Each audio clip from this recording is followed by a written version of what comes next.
Lalu kalian mau jadi apa? Ya, saya mau jadi pialang saham, Pak. Wih, ngapain ngambil teknik sipil ya? Yang kedua, masalah non-teknis. Anda sudah punya calon belum? Nah, kapan waktu itu me time favorit di tengah kesibukan? Waduh, me time. Oh, kapan terakhir saya traveling? Ada hubungannya nih. Selamat pagi, saya Musliman Mustoko, dosen di program studi Teknik Sipil Institut Teknologi Bandung. Selamat berjumpa di HMS Auto Complete Interview.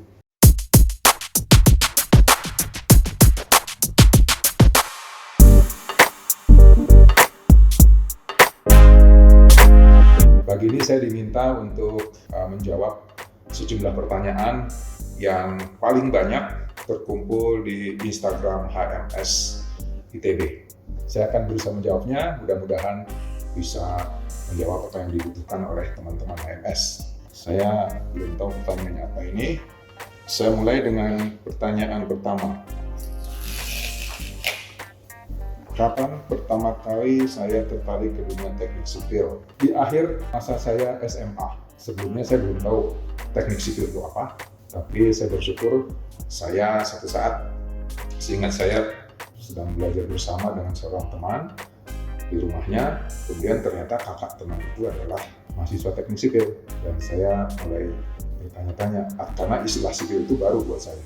Dan setelah saya coba melihat apa yang dibicarakan di teknik sipil, bangunan dan sebagainya, saya tertarik. Itu awalnya. Itu tahun 1980 menjelang saya lulus SMA. Pertanyaan kedua ya, kapan pengalaman pertama mengajar? Semasa saya mahasiswa, saya juga menjadi asisten. Itu ketika saya tingkat 3, berarti tahun 1983 ya. Lalu setelah itu, saya terus terlibat dalam asistensi tahun berikutnya, sampai ketika saya lulus, saya bekerja di konsultan, saya tetap menjadi asisten tidak tetap tentunya ya, di Prodi Teknik Sipil ITB. Yang berikutnya, kapan saya merasa paling senang ketika mengajar? Kapan? Ya, selalu senang. Tapi yang paling senang itu kalau apa yang saya rencanakan saya sampaikan kepada mahasiswa mendengarkan dengan baik, dan di akhir kuliah ketika saya tanya menangkap juga. Apalagi ketika ujian saya periksa, banyak mahasiswa yang menjawab apa yang saya sebenarnya ingin mereka jawab. Walaupun tidak semua ya, tapi paling tidak itu yang membuat saya bahagia. Saya lanjut ya. Kapan terakhir saya traveling? Ada hubungannya nih. Terakhir sebelum pandemi, mungkin tahun 2019 mungkin ya. Karena saya mengunjungi anak saya yang sedang studi di luar, dan itu saya pakai waktu untuk traveling bersama istri saya dan anak saya. Berikutnya, kapan waktu itu me time favorit di tengah kesibukan? Waduh, me time. Sebenarnya saya suka pakai waktu juga di kantor ketika saya tidak ada jadwal mengajar dan rasanya saya membutuhkan tidak mikirin apa-apa gitu. Ya saya perlu waktu sebentar, tapi nggak bisa lama-lama ya kalau di kantor. Kalau di rumah memang kan juga waktu terbatas, karena terbatas saya ketemu dengan keluarga. Mungkin me time-nya ketika ada waktu masing-masing sibuk ya, punya kegiatan maksud saya, dan saya juga punya kesempatan untuk meng-off-kan. Biasanya mungkin kalau weekend juga sibuk dengan acara keluarga dan sebagainya. Mungkin acara me time itu harus memang diadakan. Barangkali menjelang tidur untuk waktu-waktu tertentu, atau kalau dalam tugas keluar, kemudian waktu saya katakanlah di penginapan begitu, kemudian saya pikir itu waktu yang saya tidak perlu melakukan apa-apa selain persiapan untuk kegiatan besok ya. Kadang-kadang, tidak selalu ya, tapi saya bisa pakai untuk melakukan me time karena saya tidak terganggu dengan apa-apa di sini. Tapi untuk melakukan me time khusus pergi ke suatu tempat gitu ya, untuk berdiam diri, saya pernah melakukannya, tapi mungkin cuma 1-2 kali lah dalam dalam 10 tahun atau 20 tahun terakhir. Berikutnya, apakah saya punya cita-cita lain selain menjadi dosen? Masih terkait dengan pengajaran sebenarnya. Saya ingin sekali menjadi bagian dari proses pendidikan, mulai dari anak-anak ya, sampai dengan ya mungkin kali ini anak-anak, karena saya melihat di situ ada sesuatu yang sangat penting yang saya lihat pada saat saya menghadapi mahasiswa, sesuatu yang sudah terbentuk di mahasiswa, dan alangkah baiknya kalau itu bisa digarap sedini mungkin. Jadi selain mengajar di kampus, saya juga punya cita-cita kalau saya bisa terlibat dalam hal seperti itu. Berikutnya, apa perbedaan kuliah di Indonesia dengan Amerika, Pak Justina? Oh, pengalaman pribadi saja ya. Pengalaman pribadi pertama, setelah itu saya melihat dari sisi yang lain. Ketika saya dikirim ke Amerika sebagai dosen ya, dosen muda atau calon dosen waktu itu, saya kan sudah lulus S1 ya di sipil, sudah dapat kuliah matematik cukup banyak itu di PPB, kemudian di sipil sudah dapat juga namanya analisa teknik ya, kalau nggak salah ada lebih dari 1 semester. Bisa ada kalkulus, ada aljabar linear dan sebagainya. Ketika saya mengambil kuliah S2 di Amerika, saya harus mengambil kuliah matematik sebagai syarat untuk mengambil ujian qualifying saya di S3. Maka saya mengambil kuliah S1 lagi, S1 matematik. Dan di situ terlihat sekali bedanya. Kebiasaan pada waktu itu kuliah di S1, oke, lihat dosen mengajar, pinjam catatan, belajar sendiri, bilang ujian, kerjain tugas, selesai. Dan hasilnya ketika saya mengikuti kuliah di sana, rasanya saya kok banyak yang belum saya pahami, dan itu membuat saya memaksa diri, dan harus demikian ya, untuk belajar. Walaupun judul-judul topiknya sudah pernah saya tahu gitu ya, matriks, determinan, kemudian vektor, kalkulus. Tapi ketika saya masuk di suasana belajar yang lain, sebelum kuliah saya harus menyiapkan bahan. Waktu di sipil dulu, S1, kuliah gitu ya. Kalau misalnya ada kesibukan ya kuliah ditinggal dulu, kalau ada kegiatan gitu ya. Nah, tidak ada satu perencanaan untuk kuliah hari ini, saya harus target saya apa untuk kuliah hari ini. Dan ketika saya kuliah di sana terasa sekali, satu kuliah saya miss itu ruginya luar biasa. Waktu di sipil waktu itu ada kegiatan ini, ada macam-macam lah di kampus ITB itu buat kita happy ya. Tapi pada waktu di sana, satu sekali saya kehilangan satu kuliah, ruginya luar biasa. Saya ingat pada waktu itu saya sempat flu 2 minggu ya. Wah, ruginya luar biasa. Ketika saya bayangkan satu kuliah, apa yang diterangkan oleh dosen itu luar biasa berharga dibanding ketika saya baca. Apalagi kalau saya menyiapkan kuliah, membaca dulu bahan yang mau diberikan kuliah, kemudian dengar apa yang disampaikan oleh depan, maka 50 menit atau 2 kali jam berarti 100 menit itu menjadi luar biasa. Dan setelah itu segera membuat tugas, masuk ke library, buat tugas.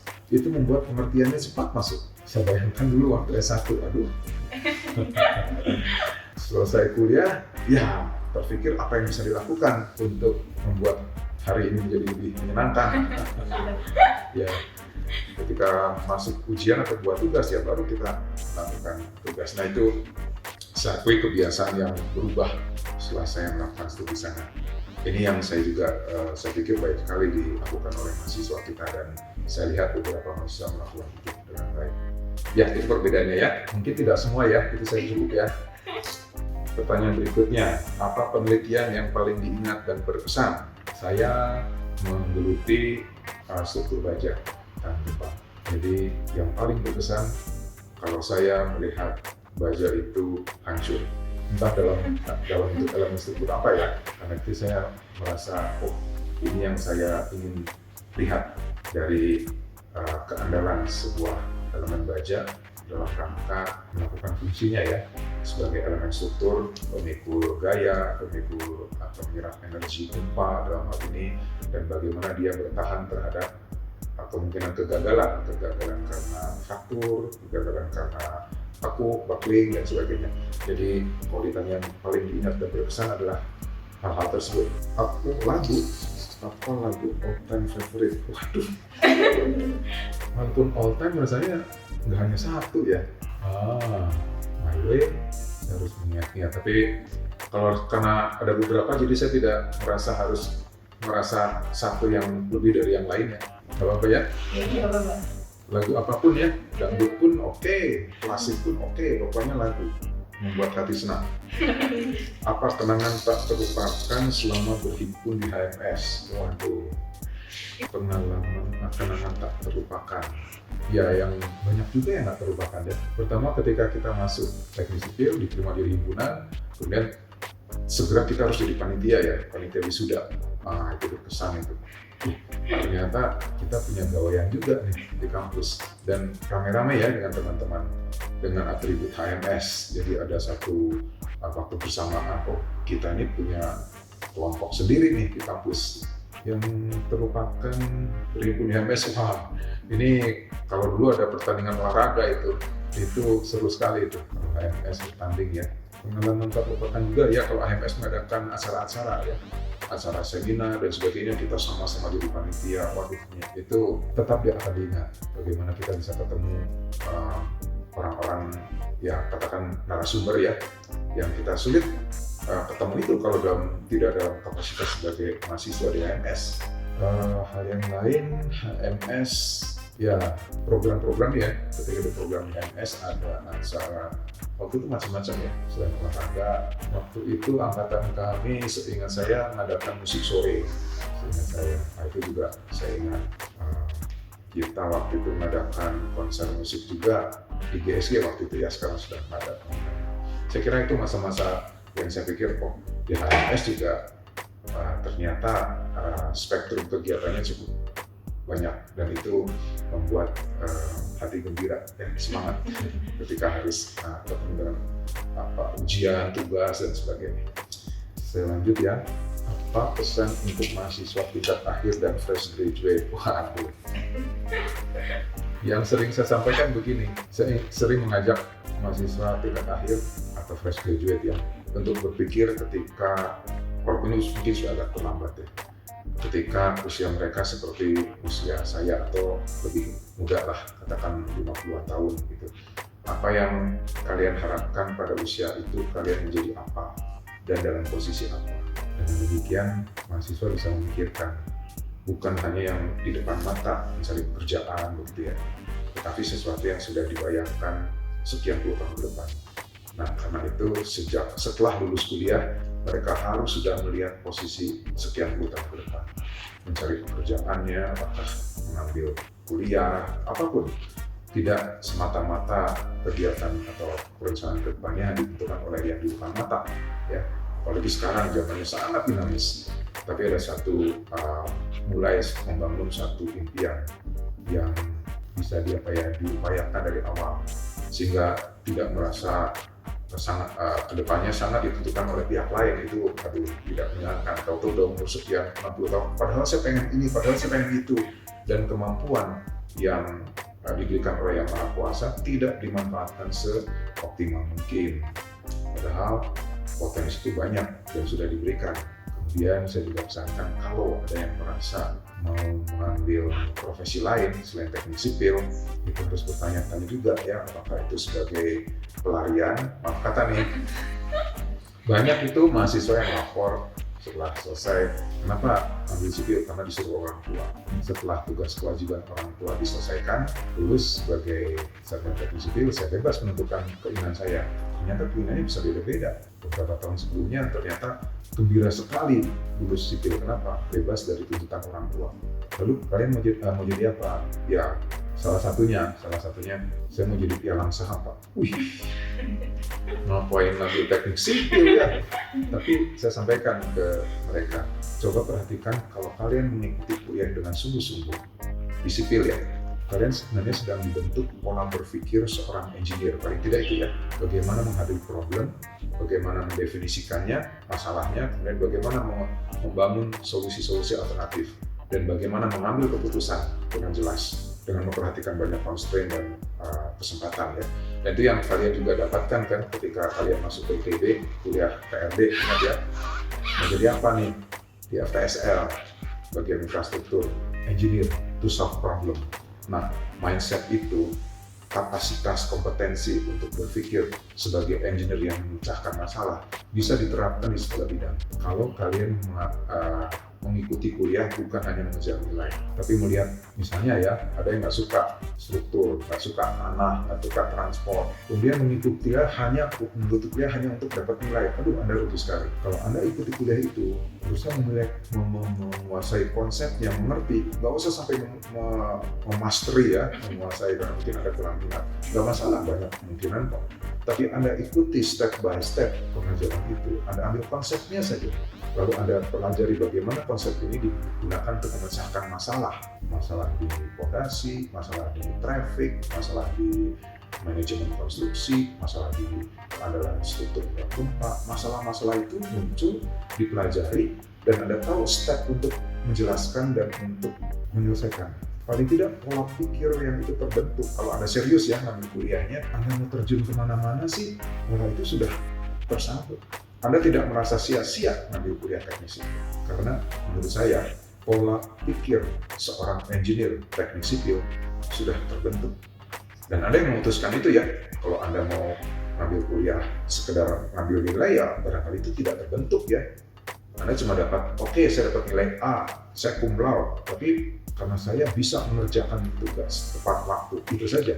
Tapi bahwa konsepnya ada dalam itu, Anda hayati, Anda menikmati ya bagaimana menghadapi persoalan di bidang teknik sipil.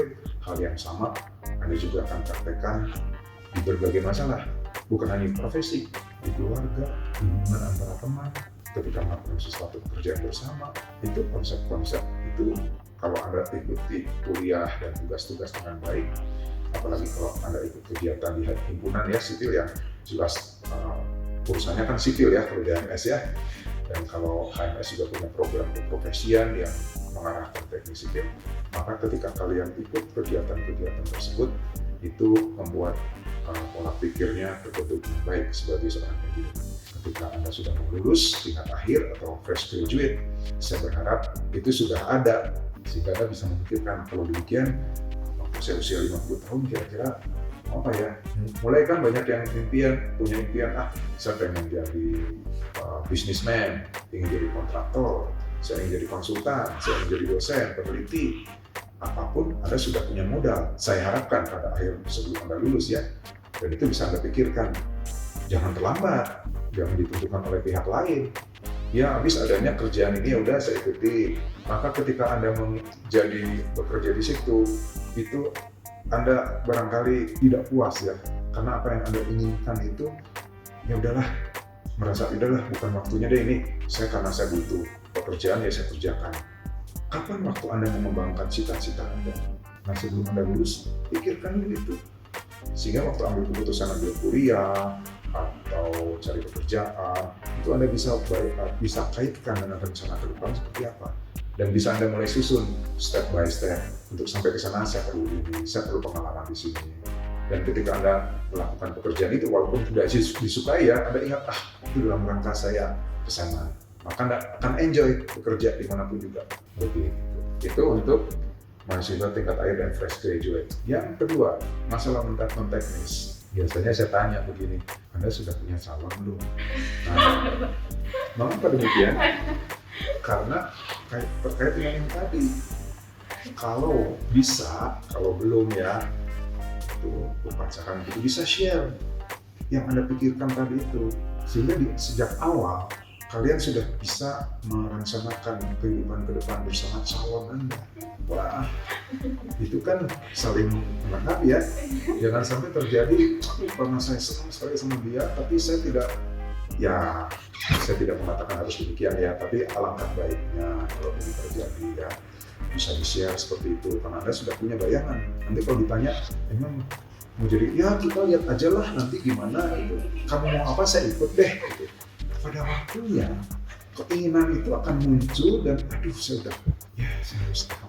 harus mengikuti keinginan pasangan saya. Itu menjadi sesuatu yang tak nyaman barangkali ya.